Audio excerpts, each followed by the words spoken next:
Introducción a la vida devota por San Francisco de Sales. Capítulo 6. Que la humildad hace que amemos nuestra propia abyección. Voy más lejos, Filotea, y te digo que en todo y por todo ames tu propia abyección. Pero me dirás, ¿qué significa esto?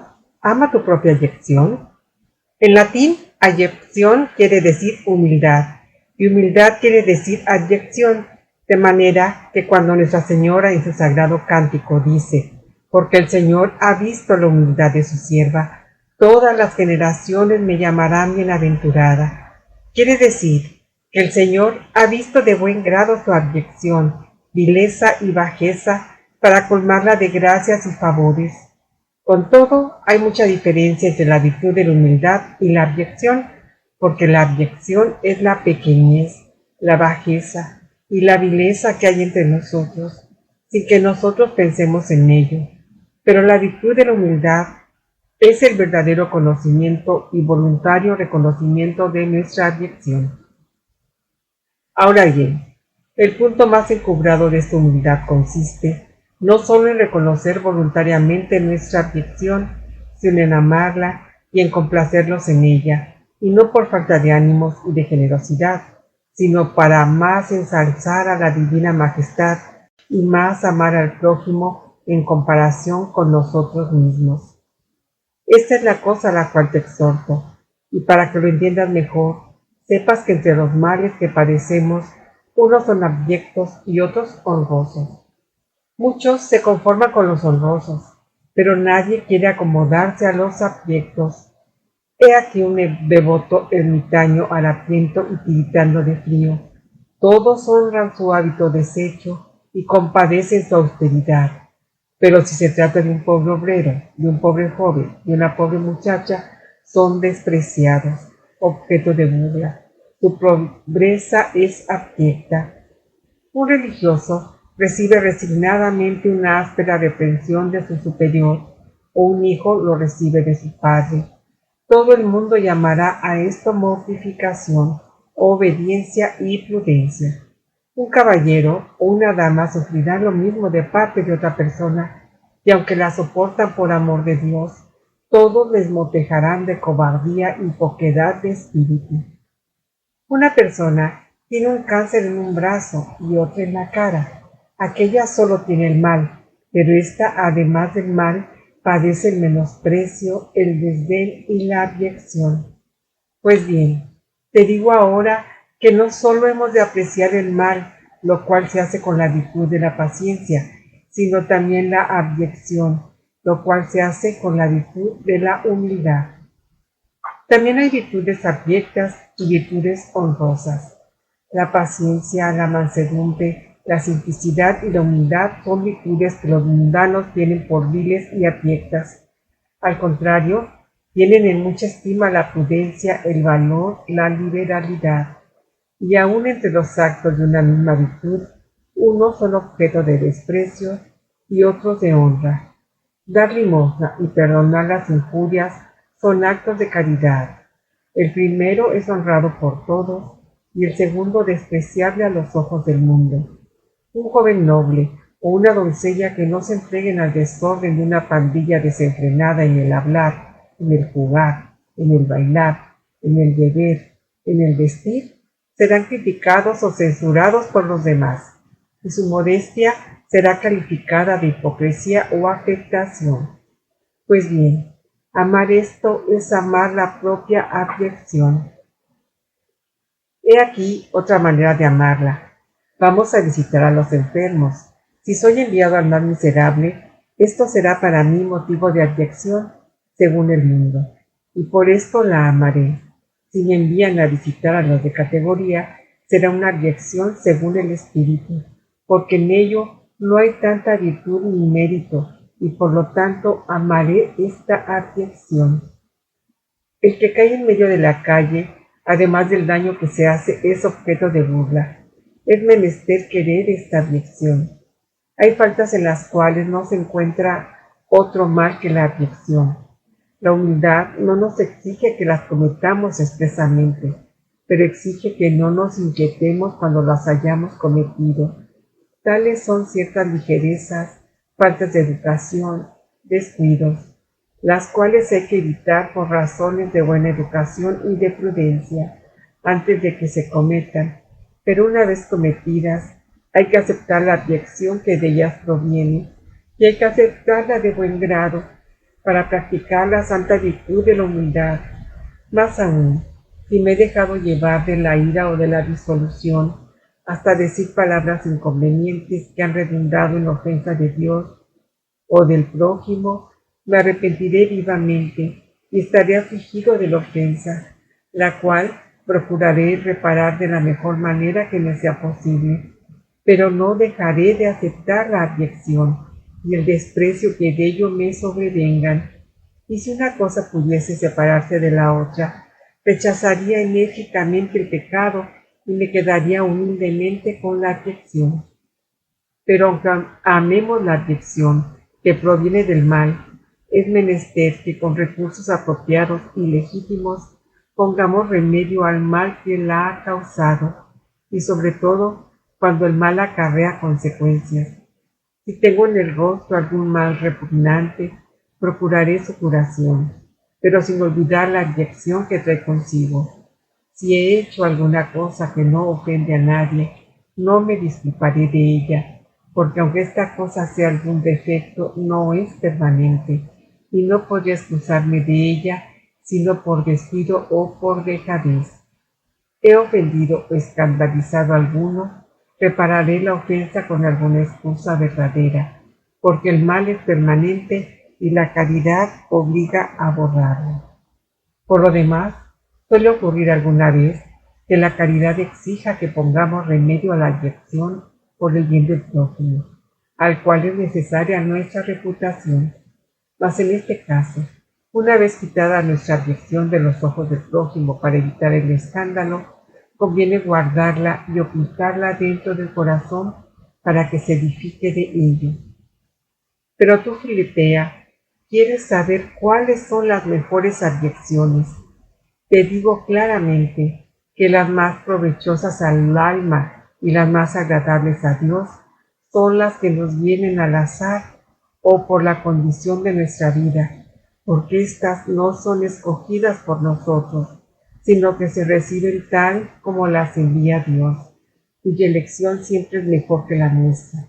Y si hay que escoger, las más grandes son las mejores, y son más grandes las contrarias a nuestras inclinaciones, con tal que cuadren con nuestra profesión, porque digámoslo de una vez para siempre, nuestra elección echa a perder y disminuye casi todas nuestras virtudes.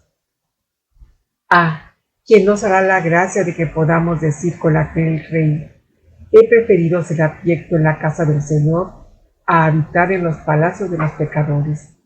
Nadie puede decirlo, amada Filotea, fuera de aquel que para ensalzarnos vivió y murió de manera que fue el oprobio de los hombres y la abyección de la plebe.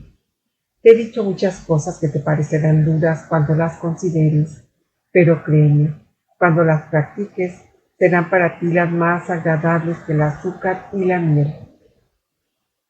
Capítulo 7. ¿Cómo se ha de conservar el buen nombre practicando a la vez la humildad? La alabanza, el honor y la gloria no se tributan a un hombre por una simple virtud, sino por una virtud excelente, porque por la alabanza queremos persuadir a los demás que aprecien la excelencia de alguien.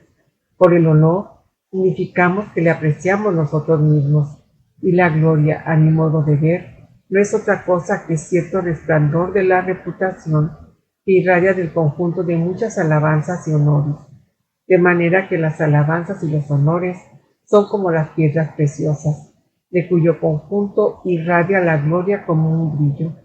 Ahora bien, la humildad que no puede sufrir que nosotros nos creamos más encumbrados o que hemos de ser preferidos a nosotros, tampoco puede permitir que busquemos la alabanza, el honor y la gloria que se deben a la sola excelencia.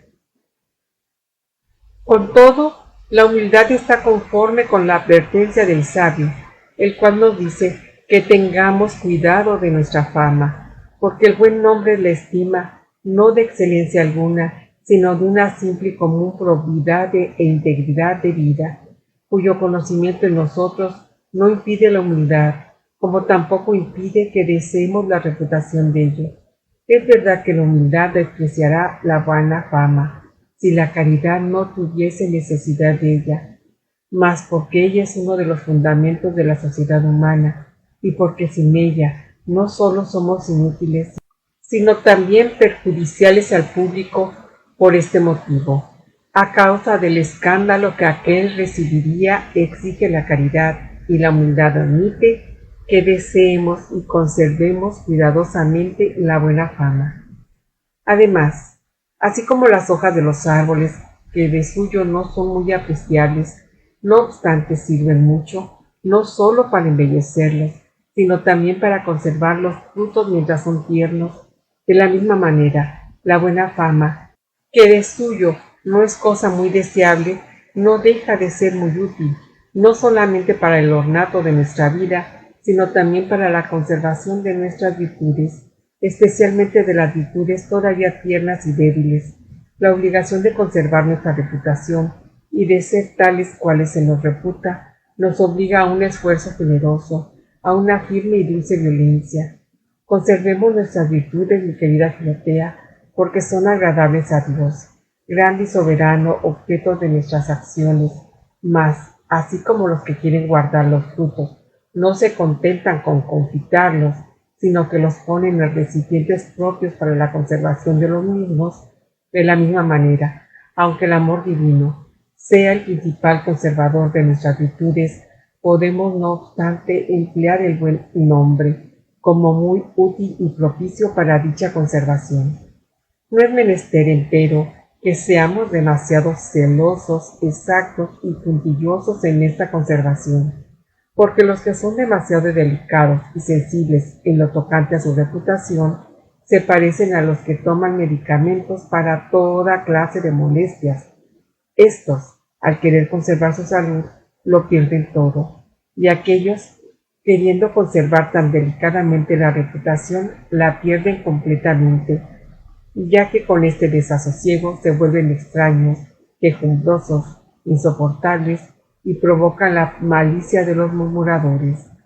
El disimular y el despreciar la injuria y la calumnia es ordinariamente un remedio mucho más saludable que el resentimiento, la contestación y la venganza. El desprecio esfuma aquellas ofensas, pero el que se enoja parece que las confiesa. Los cocodrilos no dañan sino a los que les temen, y la maledicencia únicamente a los que la llevan a mal. El temor excesivo de perder la fama arguye una gran desconfianza del fundamento de la misma, que es la verdad de una vida buena. Los pueblos, que sobre los grandes ríos solo tienen puentes de madera, temen que se los lleve la corriente al sobrevenir cualquiera inundación.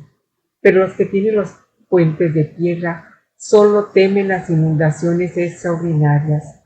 Asimismo, los que tienen un alma sólidamente cristiana desprecian ordinariamente los desbordamientos de las lenguas injuriosas, pero los que se sienten débiles se inquietan por cualquier cosa.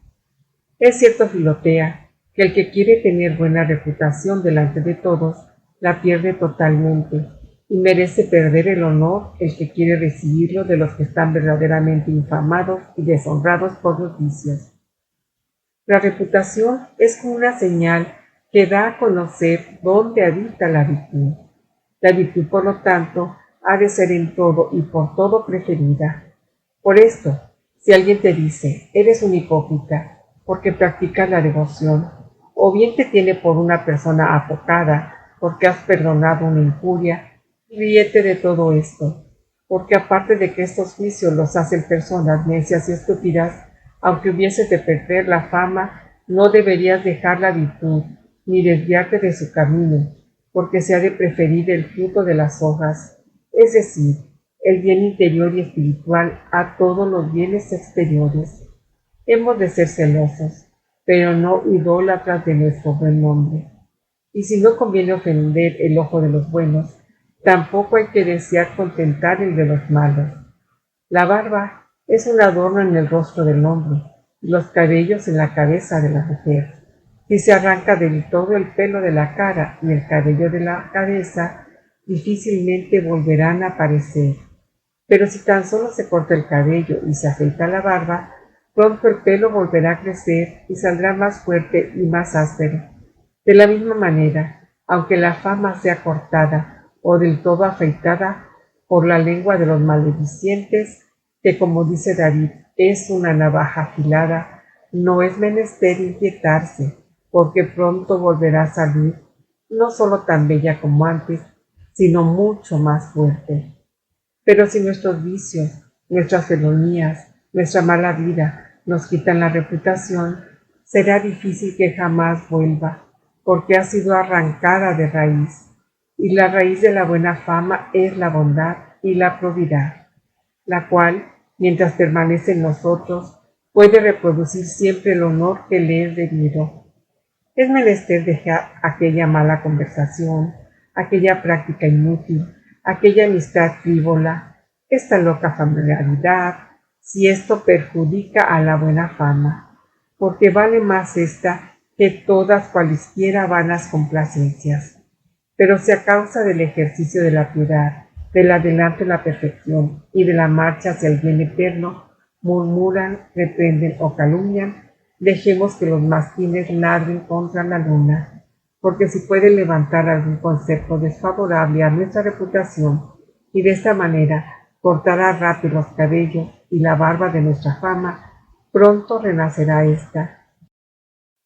Y la navaja de la maledicencia servirá a nuestro honor, como a la viña sirve la podadera, por la cual aquella crece y ve multiplicados sus frutos. Tengamos siempre los ojos fijos en Jesucristo crucificado. Caminemos en su servicio, con confianza y simplicidad, pero prudente y discretamente. Él será el protector de nuestra reputación, y si permite que no sea arrebatada, será para procurarnos otra mejor, o para hacernos avanzar en la santa humildad, una sola onza de la cual vale más que 100 libras de honor. Si se nos recrimina injustamente, opongamos tranquilamente la verdad a la calumnia. Si ésta persiste, perseveremos nosotros en la humildad, dejando de esta manera nuestra reputación juntamente con nuestra alma en manos de Dios. No podremos asegurarla mejor. Sirvamos a Dios con buena o mala fama, a ejemplo de San Pablo, para que podamos decir con David: «Oh Dios mío, por ti he soportado el oprobio y la confusión, ha cubierto mi faz». Exceptúo, no obstante, ciertos crímenes tan horribles e infames, cuya calumnia nadie debe tolerar, cuando justamente puede disiparse, y también se han de exceptuar ciertas personas, de cuya buena reputación depende la edificación de muchos, pues en estos casos, como enseñan los teólogos, se ha de procurar con sosiego la reparación de la injuria recibida. Capítulo 8. De la amabilidad para con el prójimo y de los remedios contra la ira.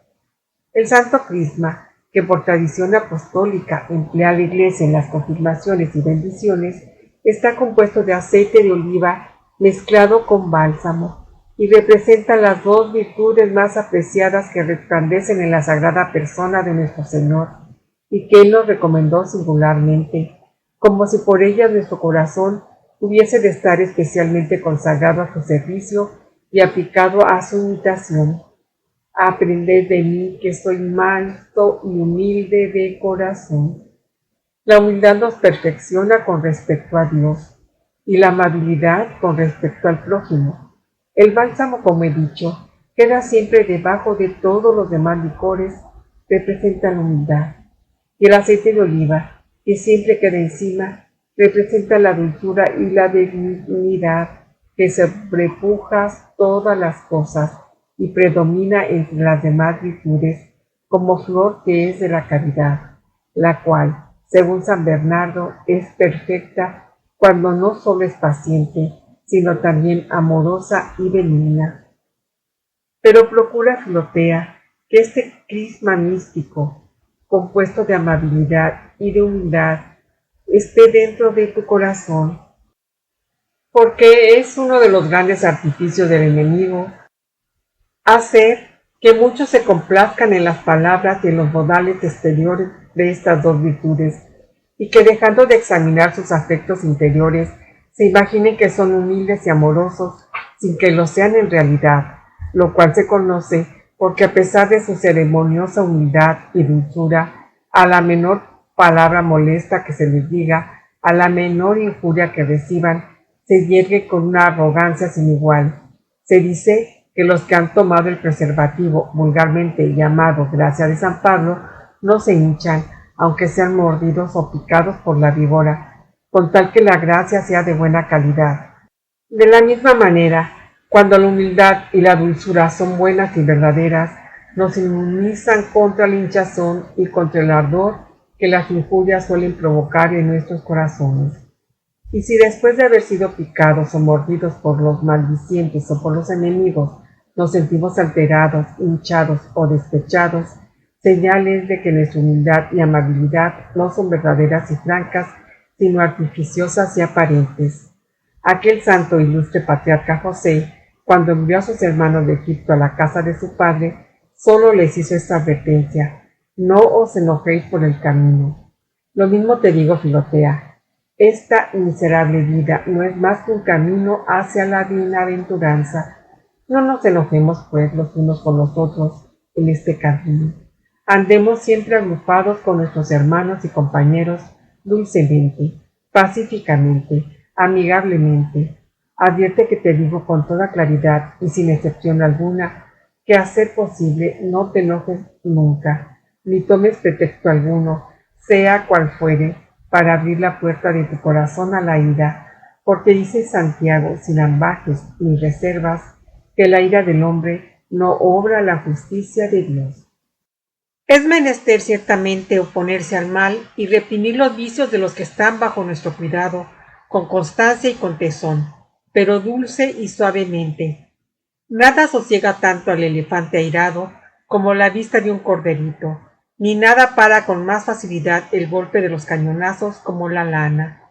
La corrección que procede de la pasión, aunque vaya acompañada de la razón, nunca es tan bien recibida como la que no tiene otro origen que la razón sola, porque el alma racional, por estar naturalmente sujeta a la razón, sólo sujeta a la pasión por la tiranía, por lo cual, cuando la razón anda acompañada de la pasión, se hace odiosa, pues su justo dominio queda envilecido al asociarse con la tiranía.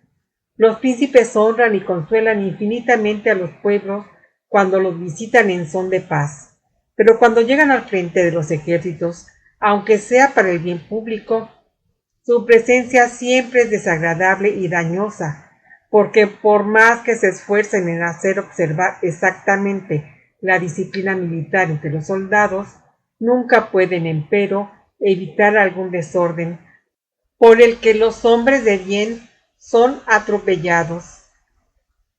Así, cuando reina la razón y ejecuta serenamente los castigos, las correcciones y las reprensiones, aunque lo haga con rigor y exactitud, todos la aprecian y la aprueban.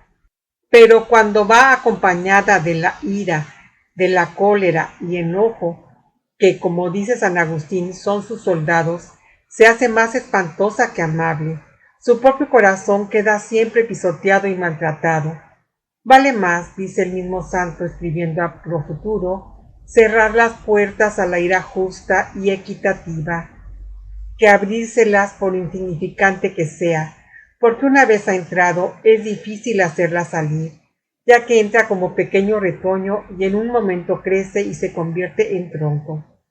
Si el enojo puede llegar a la noche y el sol se pone sobre nuestra ira, cosa que el apóstol prohíbe, se convierte en odio, y casi no hay manera de deshacerse de ella porque se alimenta de 1000 persuasiones falsas, ya que jamás el hombre airado cree que sea injusta su ira. Es pues mejor esforzarse a saber vivir sin ira que querer emplearla con moderación y prudencia, y cuando por imperfección o debilidad nos vemos sorprendidos por la misma, es preferible rechazarla enseguida a querer pactar con ella, pues por poco cumplimiento que se le dé, se hace dueña de la plaza y hace como la serpiente, que con facilidad logra meter todo el cuerpo allí donde ha podido meter la cabeza. Pero me dirás, ¿cómo la rechazaré? Es preciso, Filotea, que al advertir el primer resentimiento, reúnas todas tus fuerzas con presteza, pero sin brusquedad ni ímpetu, sino dulce y seriamente a la vez, porque, así como en los senados y en los parlamentos meten más ruido los oficiales gritando ¡silencio!, que aquellos a los cuales quieren hacer callar. De la misma manera, al querer reprimir nuestra ira con impetuosidad, se causa en nuestro corazón más turbación de la que ella hubiera causado, y entre tanto el corazón, turbado de esta manera, no puede ser dueño de sí mismo. Después de este suave esfuerzo, practica el consejo que San Agustín, cuando ya era viejo, daba al joven obispo Auxilio. Haz, le decía, lo que un hombre ha de hacer, que si te ocurre lo que el hombre de Dios dice en el Salmo, mi ojo me ha turbado con gran cólera, acudas a Dios y exclames, Señor, ten misericordia de mí, para que extienda su mano y reprima tu enojo. Quiero decir que cuando nos vemos afligidos por la cólera, invoquemos el auxilio de Dios a imitación de los apóstoles, cuando se vieron en peligro de zozobrar por el viento y la tempestad en medio de las olas, pues Él mandará a nuestras pasiones que se calmen, y se seguirá una gran bonanza. Pero te advierto que la oración que se hace contra la ira impetuosa del momento ha de ser suave y tranquila, jamás violenta, cosa que es menester observar en cualesquiera remedios que se empleen contra este mal. Después, enseguida que te des cuenta de que has cometido un acto de cólera, repara la falta con un acto de dulzura, hecho inmediatamente con respecto a aquella persona contra la cual te hayas irritado, porque así como es un excelente remedio contra la mentira, retractarse enseguida, así también es un buen remedio contra la cólera repararlo inmediatamente con un acto de amabilidad, porque como suele decirse, las heridas se curan con más facilidad cuando están frescas. Además, cuando te sientas sosegada y libre de cualquier motivo de ira, haz gran provisión de dulzura y de bondad, diciendo todas las palabras y haciendo todas las cosas grandes y pequeñas de la manera más suave que te sea posible, recordando que la esposa en el cantar de los cantares no sólo tiene la miel en sus labios y en la punta de la lengua, sino también debajo de la lengua, es decir, en el pecho, y no solamente tiene miel, sino también leche, porque además de tener palabras dulces con el prójimo, conviene tener dulce todo el pecho, es decir, todo el interior de nuestra alma. Y es menester también tener no solamente la dulzura de la miel, que es aromática y olorosa, es decir, la suavidad en el trato con los extraños, sino también la dulzura de la leche con los familiares y con los más cercanos a nosotros, contra lo cual faltan en gran manera aquellos que en la calle parecen ángeles y en casa parecen demonios. Capítulo 9. De la dulzura con nosotros mismos. Una de las mejores prácticas de la dulzura en la cual nos deberíamos ejercitar es aquella cuyo objeto somos nosotros mismos, de manera que nunca nos enojemos contra nosotros ni contra nuestras imperfecciones, pues si bien la razón quiere que cuando cometamos faltas sintamos descontento y aflicción, conviene no obstante que evitemos un descontento agrio, malhumorado, despechado y colérico.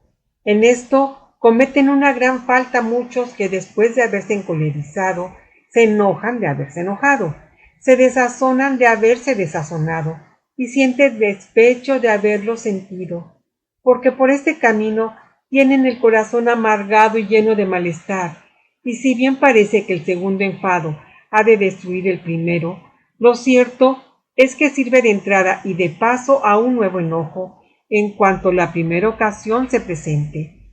Aparte de que estos disgustos, despechos y asperezas contra sí mismo tienden hacia el orgullo, no tienen otro origen que el amor propio, el cual se turba y se impacienta al vernos imperfectos.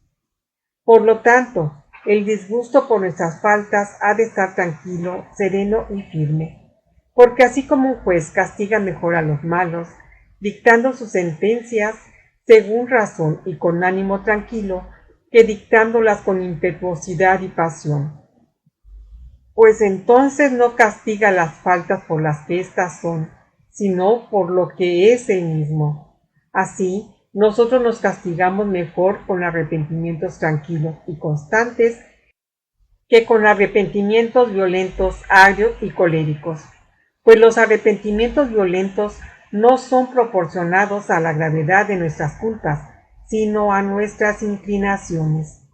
Por ejemplo, el que ama la castidad se revolverá con mayor amargura contra la más leve falta cometida en esta materia, y en cambio se reirá de una grave murmuración en la que hubiere incurrido. Al contrario, el que detesta la maledicencia se atormentará por haber murmurado levemente y no hará caso de una falta grave contra la castidad y así de las demás faltas. Y ello no es debido a otra cosa, sino que al juicio que forman en su conciencia no es obra de la razón, sino de la pasión. Créeme, Filotea, así como las reprensiones de un padre hechas dulce y cordialmente tienen más eficacia para corregir que los enfados y los enojos, así también, cuando nuestro corazón ha cometido alguna falta, si le reprendemos con advertencias dulces y tranquilas, llenas más de compasión que de pasión contra él, y le animamos a enmendarse, el arrepentimiento que conseguirá entrará mucho más adentro y le penetrará mejor que no lo haría un arrepentimiento despechado, airado y tempestuoso. En cuanto a mí, si por ejemplo tuviese en grande estima el no caer en el vicio de la vanidad, y no obstante hubiese caído en una grave falta, no quisiera reprender a mi corazón de esta manera. ¡Qué miserable y abominable eres! Porque después de tantas resoluciones te has dejado vencer por la vanidad. Muere de vergüenza, no levantes los ojos al cielo, ciego, desvergonzado, traidor y desleal a tu Dios, y otras cosas parecidas, sino que preferiría corregirle de una manera razonable y por el camino de la compasión. Ánimo, pobre corazón mío, he aquí que hemos caído en el precipicio que tanto habíamos querido evitar. Levantémonos y salgamos de él para siempre. Acudamos a la misericordia de Dios y confiemos en que ella nos ayudará para ser más resueltos en adelante y emprendamos el camino de la humildad. Valor, seamos desde hoy más vigilantes. Dios nos ayudará y podremos hacer muchas cosas. Y sobre esta reprensión quisiera levantar un sólido y firme propósito de no caer en falta y de emplear los recursos convenientes según los consejos del director. Pero si alguno advierte que su corazón no se conmueve con esas suaves correcciones, podrá echar mano de los reproches y de la reprensión dura y severa para excitarlo a una profunda confusión, con tal que después de haberlo amonestado y fustigado enérgicamente, acabe aliviándole, conduciendo a su pesar y su cólera a una tierna y santa confianza en Dios, a imitación de aquel gran arrepentido que al ver a su alma afligida la alentaba de esta manera. ¿Por qué te entristeces, alma mía? ¿Y por qué te conturbas? Espera en Dios, que yo todavía te alabaré como la salud de mi rostro y mi verdadero Dios. Luego, cuando tu corazón caiga, levántalo con toda suavidad y humíllate mucho delante de Dios, porque el conocimiento de tu miseria, sin maravillarte de tu caída, pues no nos ha de sorprender que la enfermedad esté enferma, ni que la debilidad esté débil, ni que la miseria sea miserable. Detesta, pues, con todas tus fuerzas las ofensas que Dios ha recibido de ti, y con gran aliento y confianza en su misericordia, emprende de nuevo el camino de la virtud del que te habías alejado. Capítulo 10. Que es menester tratar los negocios con cuidado, pero sin afán ni inquietud. El cuidado y la diligencia que hemos de poner en nuestros asuntos son cosas muy diferentes de la preocupación, de la inquietud y del afán. Los ángeles tienen cuidado de nuestra salvación y nos la procuran con diligencia, mas no por ello sienten inquietud, desasosiego ni ansia, porque el cuidado y la diligencia son propios de su caridad, pero la inquietud, el desasosiego y el afán serían del todo contrarios a su felicidad, pues el cuidado y la tranquilidad y la paz del espíritu, pero no el afán ni la inquietud, ni mucho menos la obsesión. Seas, pues, Filotea, cuidadosa y diligente en todos los asuntos que tuvieres a tu cargo, porque Dios te los ha confiado y quiere que los trates cual conviene. Pero si te es posible, no andes solícita ni ansiosa, es decir, no los emprendas con inquietud y angustia y afán. No te apresures en tu cometido, porque toda precipitación turba la razón y el juicio, y nos impide también hacer las cosas por las cuales nos afanamos. Cuando nuestro Señor reprende a Santa Marta, le dice: Marta, Marta, andas muy solícita y te turbas por muchas cosas. ¿Ves? Si hubiese sido simplemente cuidadosa, no se hubiera perturbado. Pero, como que andaba preocupada e inquieta, se precipita y se turba, por lo que nuestro Señor la reprende. Los ríos que se deslizan suavemente por la llanura conducen grandes navíos y ricas mercancías, y las lluvias que caen suavemente en los campos los fecundan y los llenan de hierbas y de mieses. Pero los torrentes y los ríos que corren tumultuosamente por la tierra arruinan sus cercanías y son inútiles para el tráfico. De la misma manera que las lluvias violentas y tempestuosas llevan la desolación a los campos y a las praderas. Jamás trabajo alguno, hecho con impetuosidad y con prisas, ha llegado a feliz término. Es menester apresurarse lentamente, como lo dice el viejo adagio. El que corre, afirmaba Salomón, está en peligro de chocar y tropezar. Siempre obramos deprisa cuando obramos bien. Los moscardones meten mucho ruido y andan más afanosos que las abejas, pero solo fabrican cera y no miel. Así, los que se afanan con un afán torturador y con una inquietud ruidosa nunca hacen mucho bien. Las moscas no nos molestan por su fuerza, sino por su multitud.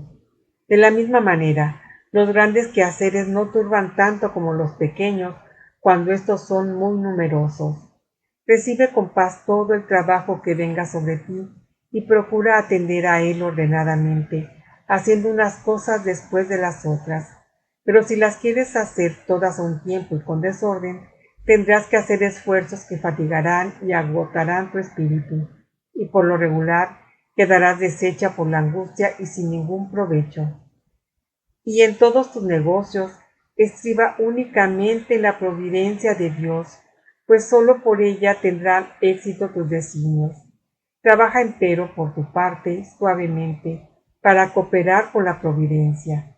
Y después, cree que si confías en Dios, el resultado que obtengas siempre será el más provechoso para ti, ya te parezca bueno, ya malo, según tu particular juicio. Haz como los niños, que dan una de sus manos a su padre y con la otra cogen fresas o moras junto a los cercados. Asimismo, mientras vas reuniendo y manejando los bienes de este mundo con una de tus manos, coge siempre con la otra la mano del Padre Celestial, y vuélvete de vez en cuando hacia Él, para ver si está contento de tu trabajo o de tus ocupaciones, y sobre todo, guárdate de soltarle la mano y de sustraerte a su protección, pensando que cogerás y allegarás más, porque si Él te abandonase, no darías un paso sin caer de bruces en tierra. Quiero decir, Filotea, que cuando estés en medio de las ocupaciones naturales y quehaceres comunes, que no exigen una atención demasiado fuerte ni absorbente, pienses más en Dios que en el trabajo, y cuando éste sea de tanta importancia que exija toda tu atención para ser bien hecho, fija de vez en cuando la vista en Dios, como lo hacen los que navegan por el mar, los cuales, para ir al lugar que desean, miran más al cielo que abajo por donde andan remando. Así Dios trabajará contigo, en ti y por ti, y tu trabajo irá acompañado de consuelo. Laura Aguilar para Puntadas de Familia, evangelizando en las redes sociales. Si te gustó este video, da like, comparte, suscríbete a este canal e invita a otros a hacerlo. Paz y bien.